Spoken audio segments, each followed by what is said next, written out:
Welcome to ParaTruth.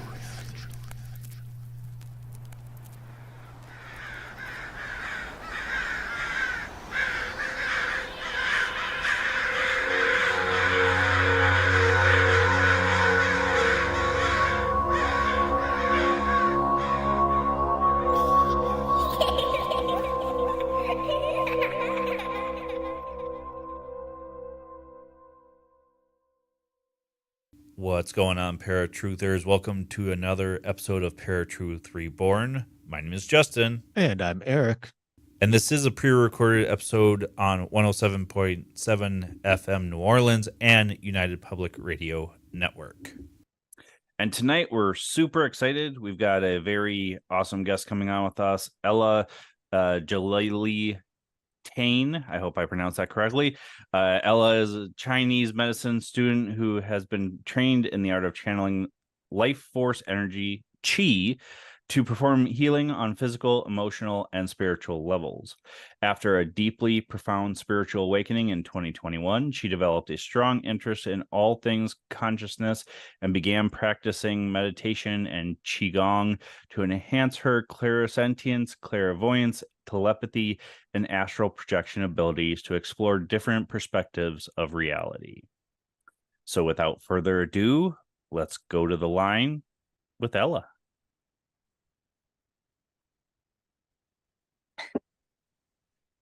Ella, welcome to ParaTruth Radio. Thank you. It's so nice to meet you. Yeah, it's very nice to meet you too. I found you on TikTok and I've loved all of your videos, and something that really drew me to you, and especially to have you on the show, is because whenever you're doing a Qi healing, I feel everything that you're doing, which isn't always the case when I'm seeing people do healings on TikTok or whatever. So it really drew me to you. I read your bio, but why don't you tell us a little bit how you got into doing all of this? Oh, wow. Okay. Do you want the long version or the short version? Long version is fine. Okay, let's go for it. All right. Okay, so a couple of years ago, I had a really profound, intense spiritual awakening. And before then, I had no time for spirituality. I was a complete atheist. I was a law student. I was very focused on the rational, material, third-dimensional world. I had no time for any of it. And then, so often as in terms of like spiritual awakenings go, I went through a trauma. And I went to see my acupuncturist, who I'd been seeing since I was like 8 years old. So obviously Spirit knew that this was an important relationship that I was going to have, because he's turned into my mentor. But yeah, I went to see my acupuncturist. And as I was receiving acupuncture, he said, hey, can I do an alternate type of energy work on you? And I was like, yeah, sure, let's go for it. And he sat at the end of the table. I was lying. I'm just like, chilling with my needles in. And he just put his hands by my feet. He wasn't even touching me. And I felt this energy like move quite viscerally through my body, and it settled in my stomach, And I was like, what the hell is going on? And it was quite intense because it was trauma, so you're working it out. And then it just dissipated. And I was like, that isn't how the universe works, man. You didn't even touch me. What's going on? Pardon me. And then that just started a rabbit hole, right? Because I need to know how things work, and I need to know the truth of like things. So, I went back and I'm like, can I have books? Can I have information? And that just started the descent, the ascent, whatever you want to call it, into spirituality, into learning about consciousness, into learning about who and what we are and what we're doing here and why we're doing all these things and what we're going through. And I started meditating, and I started practicing Qigong. And then I had a massive spiritual awakening. Like, I started hearing and feeling my guides. I started seeing other people's energy. I started being able to like read people. I started remembering my past lives. I started being able to project my consciousness from my body and explore multidimensional reality. And something that my guides kept saying was, you're supposed to share. You're supposed to share what you have. And I was like, no way. I'm a law student. I don't believe in any of this stuff. So it was a real war that was going on in my brain. That, you know, that one side is very like spiritual and like, oh yeah, it's healer, la la la. And another side was like, absolutely not. You know? And that's still going on, to be honest. I haven't quite merged those two together, but you know. And I started posting on TikTok just about what I learned. And, you know, it took me a while. It took about a year of just like practice of doing Qigong, of learning from my teacher, my mentor. And yeah, and then off it went. And now I'm studying Chinese medicine, and this is my job, which is a very strange thing to say, but it's wonderful. It's not where I thought I'd be. I thought I'd be a family lawyer by now, you know. Right. Here we are. I much prefer this, talking to you, Justin. Well, now, But yeah, so yeah. what was it like for your friends and family to see the drastic change in you? Oh, yeah. So it was quite difficult for my mother, to be honest, because like she grew up with quite intense, Jesus-loving aunties. Let's just put it like that, you know. Mm. And because my father passed away when I was very young, she had no time for it. And that's why I was brought up in a very like atheist household. But at the same time, she has a great deal of respect for like ancient Eastern mysticism and Buddhism and acupuncture. Like obviously I've been getting acupuncture since I was a kid. So in some ways she was okay with it. In other ways, I learned to only relay what was necessary. And at the beginning, I was very excited. I was like, everything is love. It doesn't matter. You know, I was going through all these like massive downloads of information were coming to me and everything. But people have to ask you first before you start expressing it. So most of my friends and my family don't really know unless they've asked. Or unless I was at the very beginning stages and I was very excited and I was just like telling them stuff. But yeah, like a couple of my housemates were just like, okay, man. You know, I had a housemate who has a degree in physics, you know, and he was very much, but you know, it's it is how it is. So yeah, I keep it fairly quiet unless people ask me first, basically. Okay. It's funny that you bring up the whole physics thing, because we have had people on, scientists even, who say, you know, physics really does explain a lot of this. They just don't want to admit it. Oh yeah. Quantum mechanics, quantum entanglements.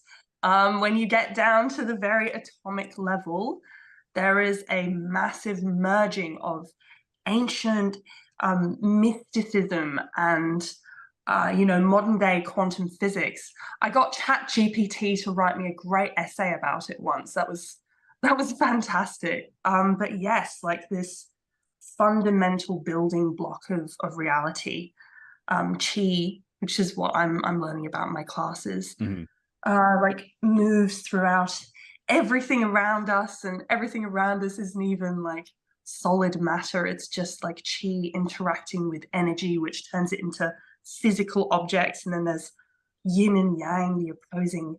Yeah, no, it's I'm very excited to see the next like kind of 5-10 years as they make more discoveries and start putting more things together. But yeah, I think we're close. But yeah, physics is fascinating. So what's the difference between Qi Gong and like Reiki or Kundalini? What's the difference between all of those compared to Qigong? Okay, so Qigong, I honestly, they're pretty much the same thing. They're pretty much the same thing. There's just different philosophies. There's different ways of understanding it. There's different ways of explaining it. So Chinese medicine is very much based on Confucianism, on Taoism, on Qigong. And Qigong, Qi is very hard to explain. It actually isn't translated from the Chinese. And we learned about like the Chinese character for Qi, as in like, it's the sun shining on the water, and then it changes the water, which transforms into steam, which transforms into clouds, which turns into rain. So it's the everything. It's the fundamental underlying life force energy that animates all things, including in energy pathways throughout your body, every single cell, but also everything around you. Yeah, the phone that I'm speaking to right now, the tea that I'm drinking, everything is qi. There's different vibrational frequencies of it. And pardon me, I'm still getting over a nasty flu. So if I cough, I do. But yeah, no, so Reiki, Qi being like the Japanese word for life force energy, right? It's the same thing. Okay. Kundalini is see, I don't know a lot about Kundalini, so I don't feel I can speak on it, but it's the energy in your spine, right? It's the serpent. So I'm clearing all the energy centers. In my classes, this is the conception vessel, and on the back it's the governing vessel. But it's like straight lines of energy. And obviously we have our chakras coming through here. So once these are all aligned, so to speak, we can reach very beautiful states of consciousness and connect with the all that is, or the Wu Chi, the infinite consciousness. Okay. Yeah. So now, on your TikTok, you perform a lot of healing work for your followers. Some of my favorite is the anxiety relief and the brain massage. I love the brain massage. That's awesome. But my question is, like, what guides you to decide on what energy healing to perform on a daily basis? Oh yeah. So the thing is, I'm very intuitively led.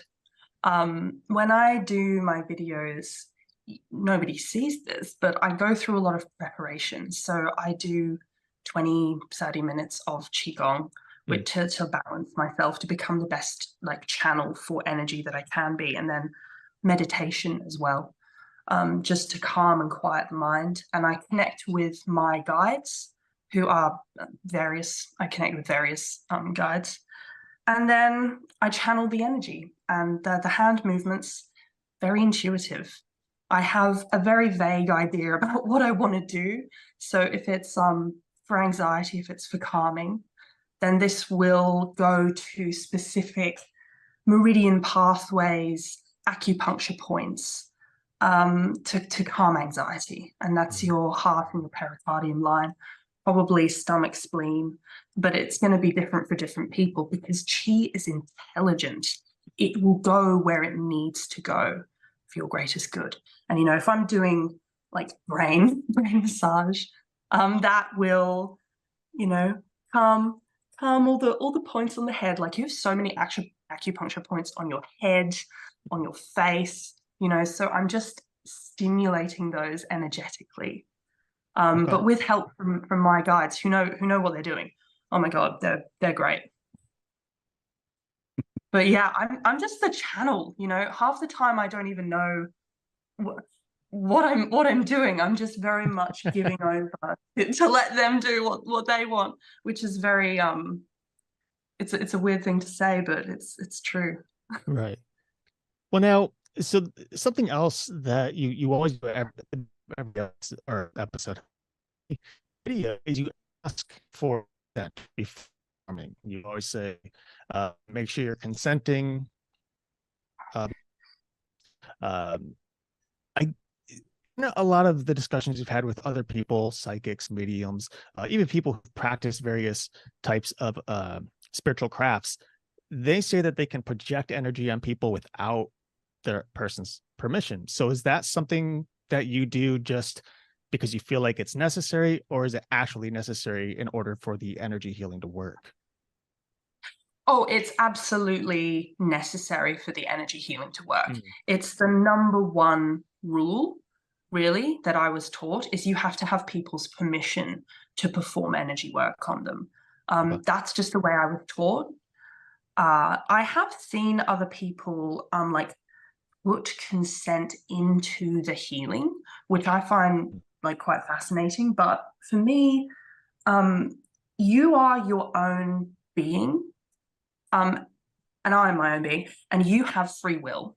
Okay. And before I impose energies on you that you may not be ready for or you want, okay, you have to say yes, please. Or, you know, oh, I'm curious, or just that open state of mind. But it's like other things that you need to be consent for. You need to be ready and willing, because healing is very hard work. Healing can be really like difficult or traumatic. Like I've had a lot of people, you know, say, "Oh, I'm crying," or this has gotten quite an emotional response, or you know, I'm in pain, or you know, some people get like sudden headaches because like chi is suddenly starting to flow where it hasn't flown before. So yeah, no, it is a big thing with me, and I think that does instill trust, especially on a platform like TikTok. Man, you've got a few minutes, okay? And if my energy work is quite like we go straight into it. It can be quite intense, and I like to give people a bit of a warning, because you know, you're scrolling, you see a cat video, and you might be on the bus somewhere, and suddenly you're like, let's solve some PTSD, and then you're like, oh my god, what's going on? So I like to give people a bit of a warning before we just like jump into it. Yeah.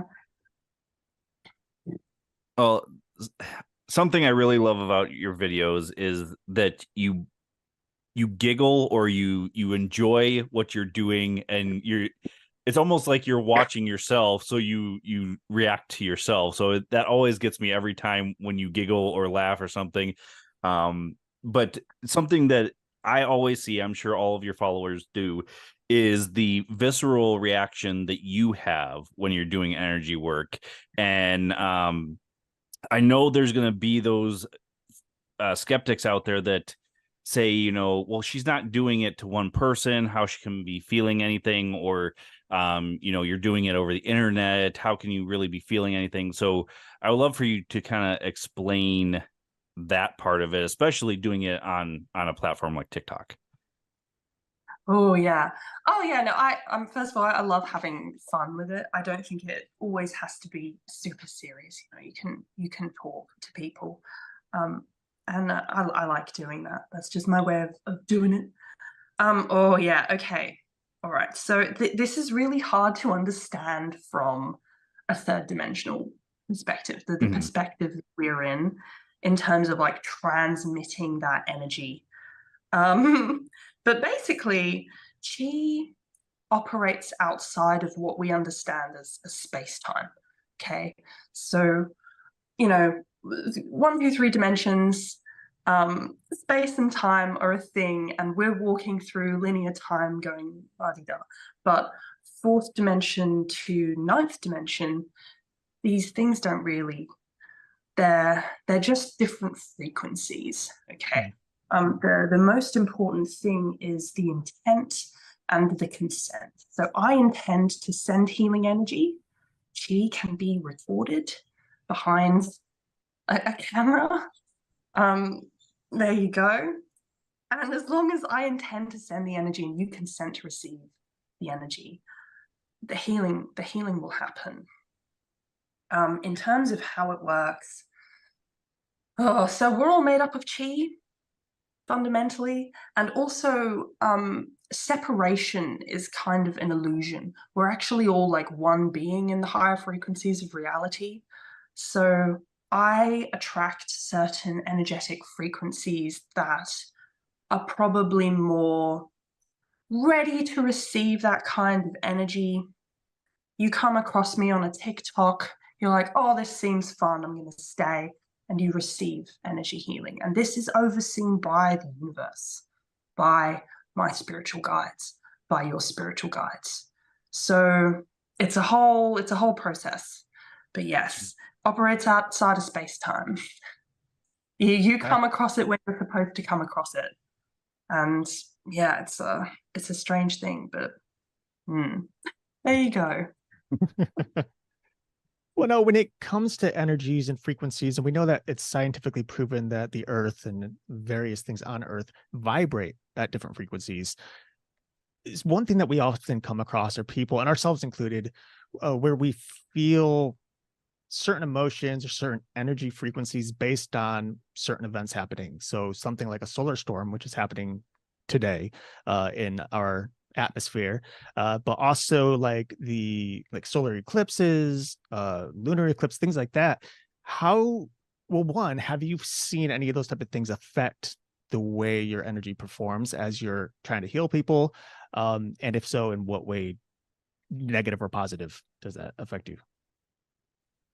Yeah, okay. So the planets, this planet particularly, but like most planets are alive. They're like, they have their own consciousnesses. And the way that they all interact with each other makes a difference to us. There are vast, like, energetic frequencies that come into alignment when the moon is closer or further away, or Mars is in the right spot. And to be honest, I don't know much about astrology. It's fascinating, but it's not one of my areas of expertise. But there is a huge difference in, say, during a full moon, as opposed to, waning moon.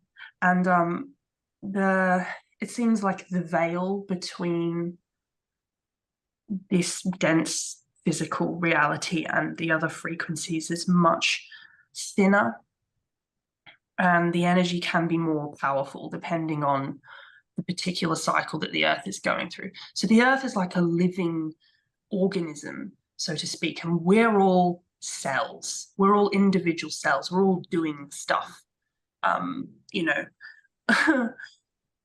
Weird, but yeah, so she's going through her own cycles, and we're kind of just toddling along, man. We're just surviving. We're just going through it. But yes, it is. Yeah, that if you think about it in terms of like manifesting, if you want to bring something into your life, it's usually much better to do it during a full moon, and then like contemplative, it's the waning moon, or it could be the other way around. Things just happen. But yes, planets. Wow. Yeah.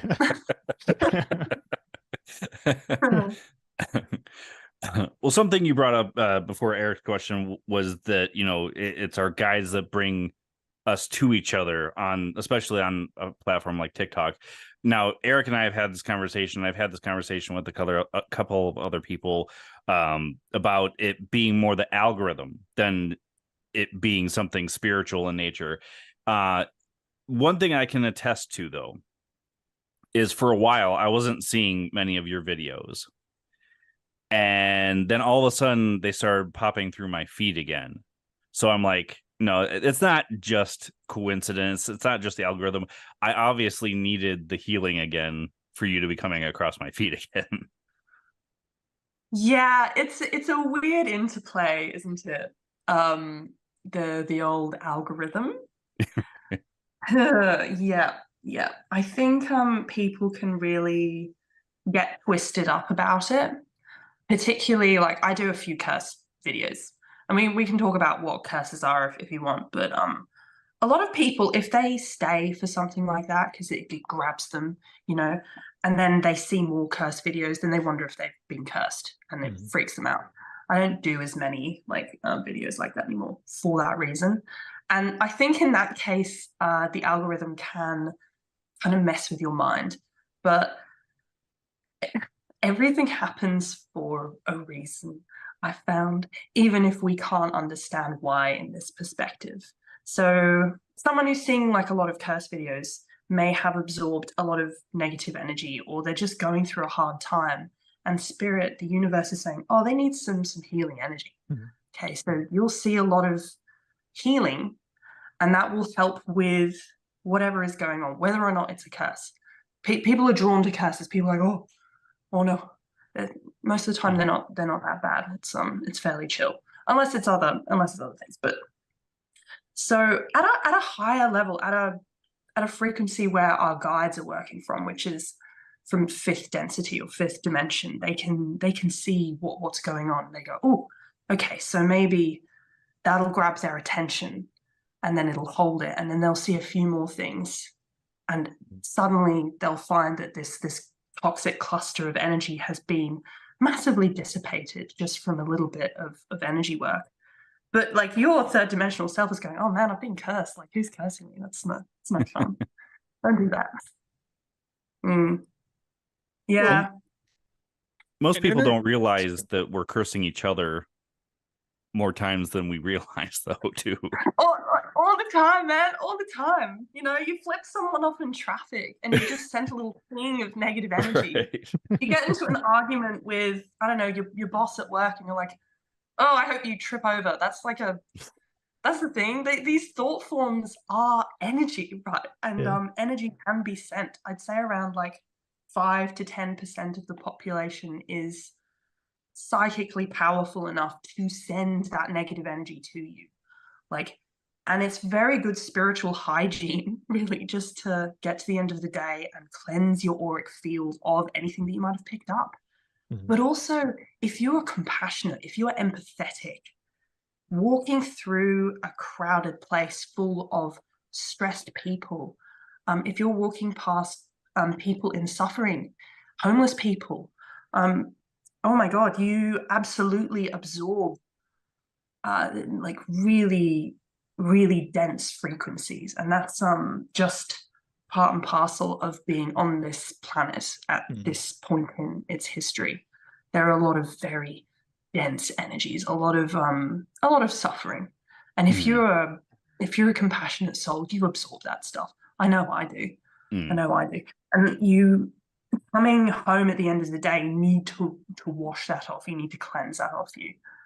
So it's just good practice. But also, yeah, I mean, we send negative energy to each other all the time, not without even realizing it.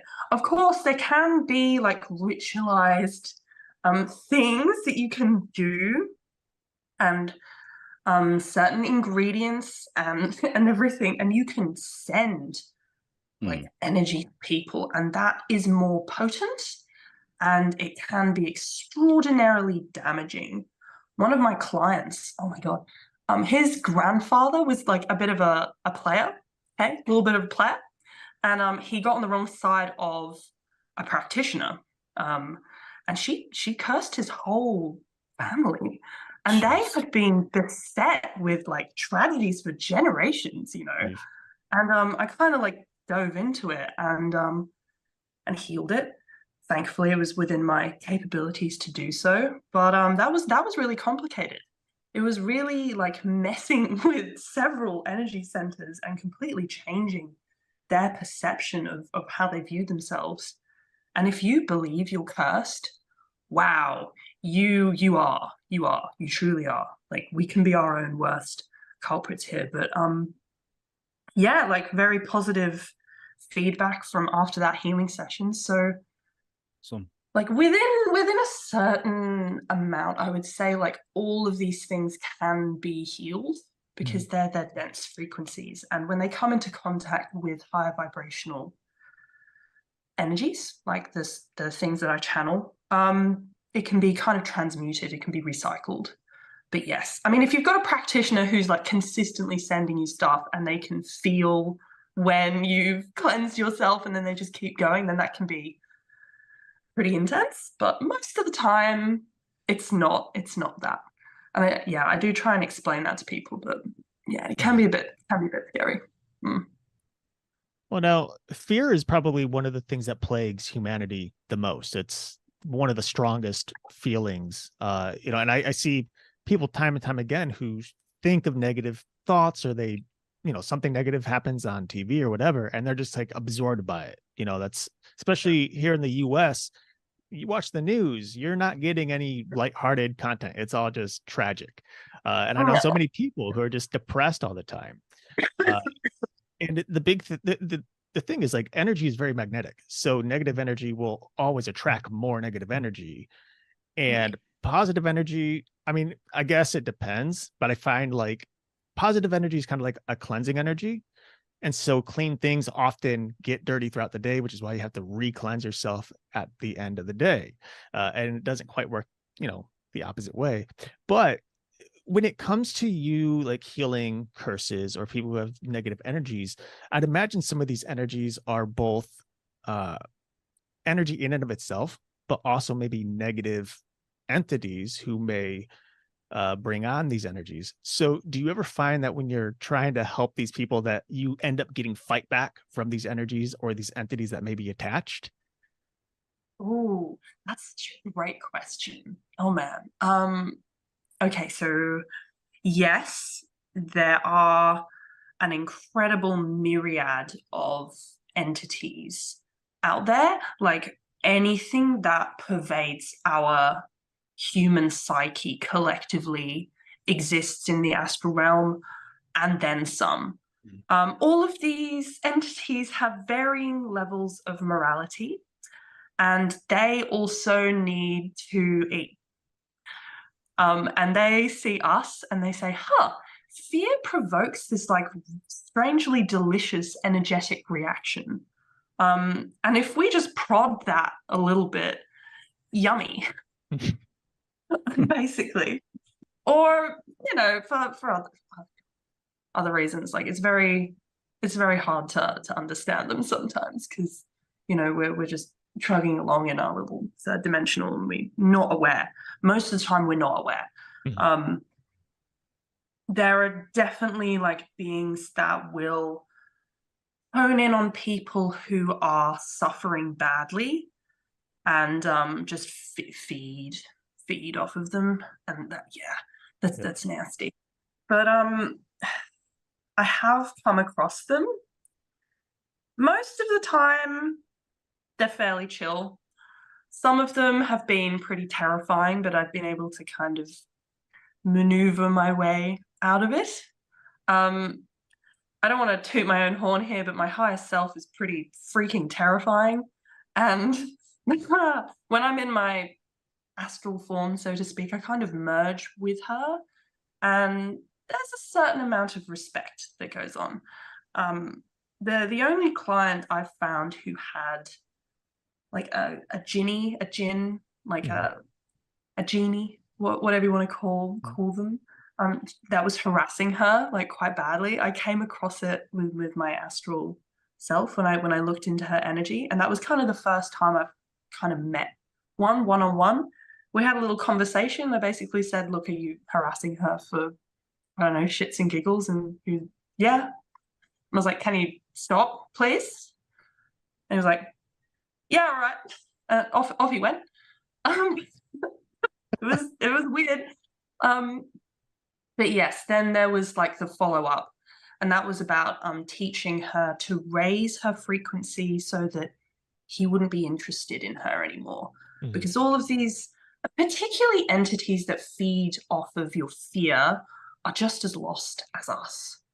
And once we raise our frequency, they can't find us anymore. They don't find us attractive as snacks.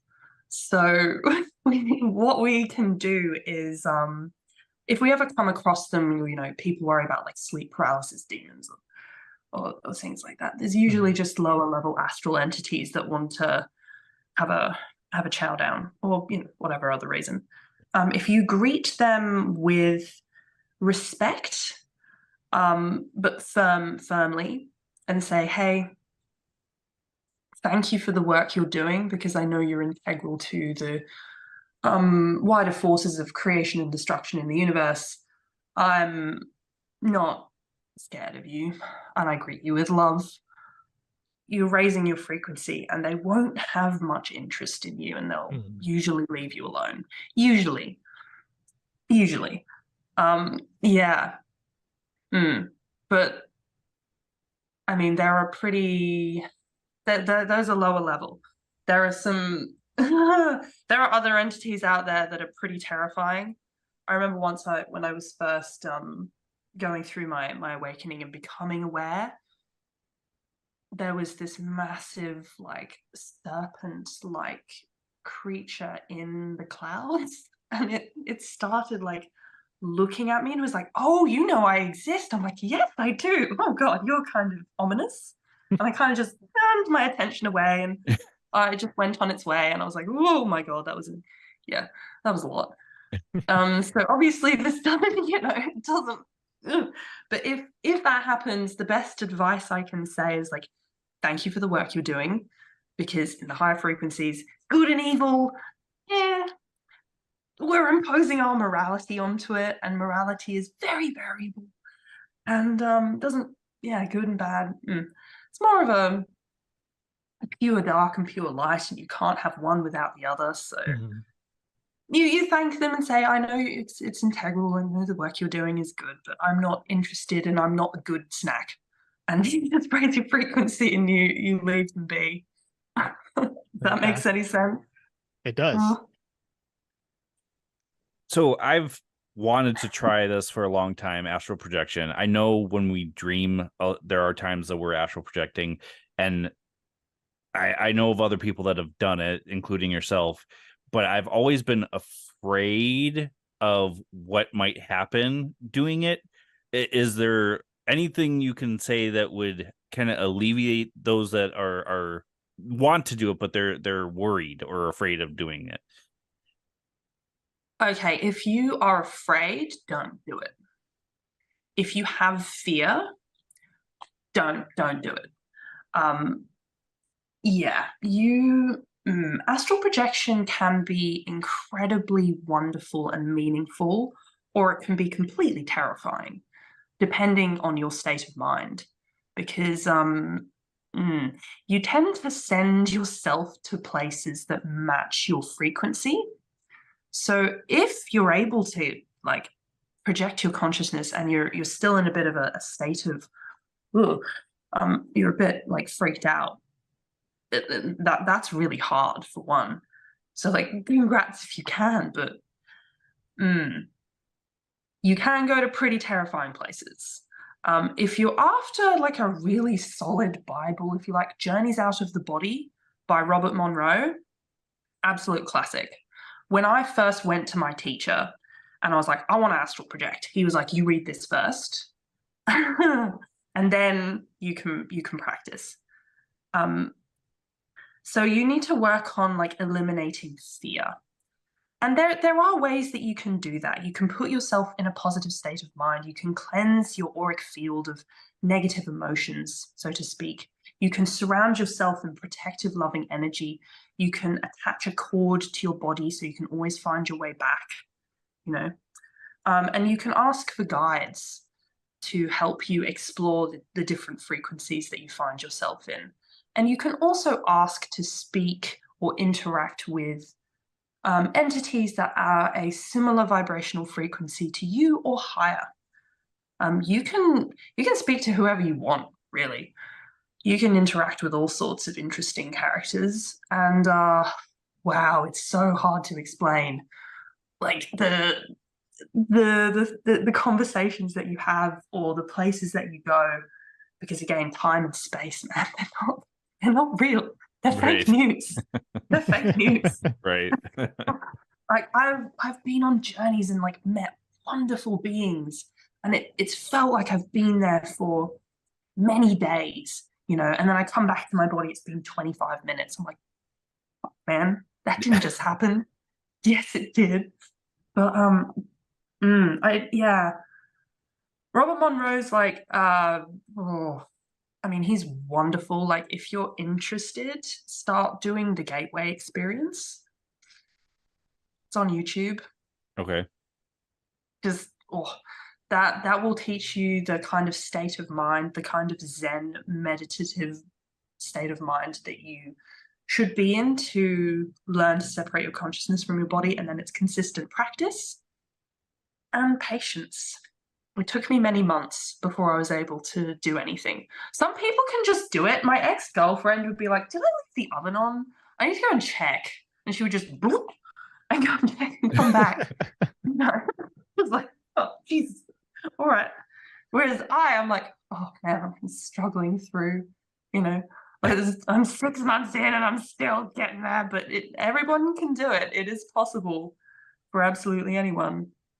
And just work on the fear, because Robert Monroe described some pretty terrifying situations where he basically felt trapped. He was out of his body, he couldn't find his way back, he was being harassed by all sorts of, bits and pieces. I'm like, ooh, we can mess with him. Yeah. So I don't know. It can be wonderful. It can be extraordinary if you're ready. And your guides will usually let you be ready, or they'll say, maybe not. Okay. But yeah, the gateway experience. Okay. Yeah, that's all I'll say. There's like 36 tapes. They're all incredible meditations. They will teach you about what you can do with your consciousness. Okay. Cool. So now, I mean, you've studied for a while now, since, was it 2021 is when you kind of started getting into it, right? And you've been pretty successful so far. What are your goals for the future here? Like, what is the next step? What do you want to expand on? Oh, look, my guides have told me that this is just the beginning. That I'm still learning about how the universe works and the human body, which is the same thing. All humans are kind of microcosms of the universe. So I'm learning acupuncture right now. I'm a student, so I'll be an acupuncturist. And then they've told me that I'm going to spend a couple of years probably in some kind of Shaolin temple, like learning martial arts and the discipline there. And essentially my role is to be a messenger and a helper for anybody who is willing to listen, who wants to listen. And there are several options depending on how I spend my energy. I have a lot of fire, but I tend to burn out. So if I don't take care of myself, I'll get chronic fatigue and I'll be a little acupuncturist in Tasmania, and I'll be very happy. Or if I conserve my energy appropriately, I'll be, I don't know, someone nuts in about 10 years.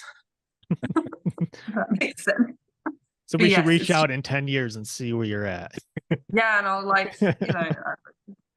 they say that probably 5 years of quite intensive study, I'll be able to manipulate the chi fields around objects and like freaking move them with my mind, man. So that's the goal. Okay, that's what I want to do. But it's about presenting irrefutable evidence that there is more than meets the eye down here, and getting more people interested in spirituality and awakening as many people as possible, because it's absolutely crucial right now that we become aware of how we're destroying ourselves, so that we survive climate change, etc., as much as possible. Yeah. Lol. Yeah. So I'm at the beginning. I'm still learning. Yeah. All right, Ella. Well, it's about that time where we usually let our guests go. So I want to give you the chance where you can tell everybody where they can find you, all of your work. Right. Well, thank you for listening, everyone. And it's been a pleasure talking to you. If you want to connect with me more, I'm on the old Clock app, TikTok. I have a website where I answer people's questions, which I don't think I included in the bio, but whatever, that's fine. I've got other socials, Instagram and Facebook. If you feel drawn to the work that I'm doing, then it would be a pleasure to meet you and help you in whatever way that I can. So yes, luck on the path, and I hope to see you soon. All right, Ella, thank you for being on ParaTruth Radio. It was an absolute pleasure. Thank you so much for having me. All right, Ella, as soon as we get the episode out, it'll probably be on Sunday. I will shoot you a link. Okay, sounds good. Have a good rest of your day. All right. Yeah, you too, guys. Okay. Bye. See ya. See ya. All right, folks, that was Ella Djalili-Thain. Make sure you check her out on TikTok. Like I said, that's where I found her. I found her fascinating and her work fascinating. I will at least have the links for you on our website that's linked to this episode if you want to check out all of that. And we're going to take a quick break, and we will be right back with ParaTruth Radio. Should we announce at the end? Might as well. I mean, we got Okay. another. We're gonna do a final episode with us, right? That's the plan. Well, yeah, we've got 2 episodes, and the final up. I mean, they're both going to be just us because that guy Oh, okay. said he Oh, yeah, couldn't yeah, make yeah. it. So Okay. So we got 2 more. Cool. All right. Welcome back to PTR. As always, my name is Eric, and I'm Justin. and that is never going to change, I guess. That's just that's who we are. So we just got off the line with Ella, and we talked to her about Qi and her work in Qi and energy. This was one of those conversations that we were really looking forward to. You know, we had come across her TikTok months ago, and we probably spent about a month kind of like looking at her stuff and watching her videos and stuff. And then just like, boom, let's see if we can get her on. And so you reached out, and sure enough, cool. Really fascinating things here about energy and time, space, and all of that. I mean, we already knew that the earth is just manifested with so much different energy, both positive, negative, and everything in between. And that all of life on earth radiates at different frequencies. Even people tend to radiate differently depending on where they're at in their lives, or in their minds or whatever. What is one of your biggest takeaways? Because this is something that you've for a long time have been kind of practicing, learning about and wanting to get deeper into. Well, I think her advice about the astral projection is we've kind of heard that before, but the way she explained it hit a little bit better home to me. You know, there really is no reason to be afraid of getting lost. The Robert Moore that she mentioned thought he was going to, but he obviously didn't. So I think that's one of the biggest things for me. No matter what you call it, Qi, Reiki, whatever, energy is energy, like she said. So I've always kind of known that and appreciated that. But the astral projection thing is really what hit home for me. Mm-hmm. What about you? I think it's, for me, it was mainly her telling us about changing our frequencies, and when it comes to negative things happening, energies, curses, whatever. I mean, as you know, it's been a long time, and as you guys all know, if you've been listening for a while, I haven't had any experiences in terms of sleep paralysis, or any entities within my house. The one entity that was in this house for a long time hasn't been around. And one thing that I noticed is, since I pushed it away again, you know, because I've done it multiple times, I kind of changed my outlook on a lot of things. You know, there are times where when I was depressed, I would become, and this being very open, become bitter, become angry about things, become frustrated. And since then, which was months ago, I've had much more hope, much more positivity looking forward. I haven't been angry. I've been very calm and relaxed, and like, life is life, you know, it just is what it is. And I've kind of been enjoying that, you know, like I realize there are things that people do or say that would normally frustrate me. And now I'm just like, oh, dude, like, you don't have, like, just take that back. Like, leave that. It's not going to affect me. It's not my problem, you know, and I'm good. And that entity has not come back since. And I've thought about this regularly, especially over the last like 5 or 6 weeks. So her kind of stating that was kind of like I guess, an answer that I was looking for that I didn't know that I was looking for. So that is the one thing that I think is probably stood out the most. Just the knowledge that if you change that frequency, you can get away from some of those negative energies. So it was a confirmation for you. Yeah. Okay. Yeah, I mean, I don't think there's really much more to say on it. I loved talking to her. She was awesome to talk to, as I thought she would be. I mean, how she is on her TikTok videos was exactly how she was with us. Not that your online persona is necessarily who you really are, but a few of us, myself included, I am who I am. I don't change who I am to be on a podcast. I don't change who I am to be on TV or on YouTube or on TikTok. I just talk like I normally am. Do I usually enunciate and pronounce things as much as I do on here? No. I mean, that part is probably a little bit of a personality, if you will, but so it was just fun to talk to her, and especially just because she was a very free spirit, if you will. So, any other final words for you on any of it, either what she talked about or Ella herself? No. I hope you guys have a great week this week. We'll catch you guys next Sunday, same time. Have a good week, guys. Later. Peace.